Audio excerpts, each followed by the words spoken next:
these are the Sony WH-1000X Mark III. Yes, quite a handful to pronounce, but something you really won't care about once you put them on and listen in. Reporting from IFA in Berlin, I'm Jaime Rivera with Pocketnow, and let's go hands-on.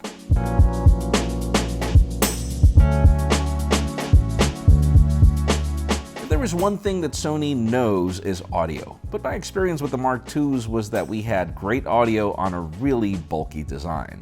The Mark IIIs are all about refinements in both that department and also audio quality. The feel of the Mark IIIs is metallic, though there is some plastic here and there, now toned with some copper accents on the branding.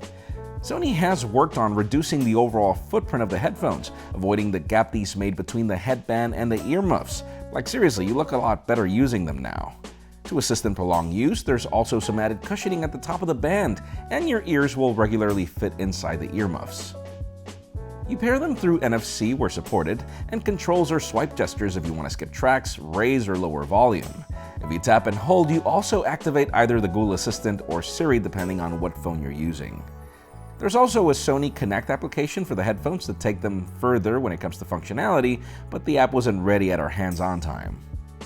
There are two buttons, one for switching them on and off or pairing. The other is for activating ambient sound in case you want to hear the outside world through the microphones, and for active noise cancellation. And speaking of that, active noise cancellation is the signature feature from Sony. Regularly, companies provide great noise cancellation at the expense of great audio, but not here. These headphones are loud and they are rich. I've actually really enjoyed my experience so far in using them for the past few days. There's also 30 hours of battery life and the unique trick that there is USB-C connection that supports fast charging, meaning you can get up to 5 hours of a charge in just 15 minutes.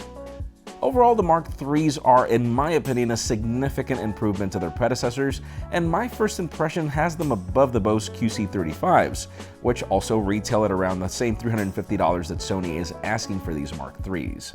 Still, I do need to try them out for more time, so stay tuned for our full review coming very soon. Sony also announced the new SRS-XB501G wireless speaker. Yes, another mouthful, but it brings quite the party in a size that's a lot smaller than it seems from the demo. Also, this is a product that I need to test further. While that happens, our coverage of IFA 2018 just begins. We've got more videos coming up very soon, so make sure you follow us on social media and subscribe to our channel as well for more videos like this one. You can follow me on Twitter, Jaime_Rivera, on Instagram at Jaime Rivera. Please give this video a thumbs up if you like what you saw. I'm Jaime Rivera. Thanks so much for watching. We'll see you on the next one.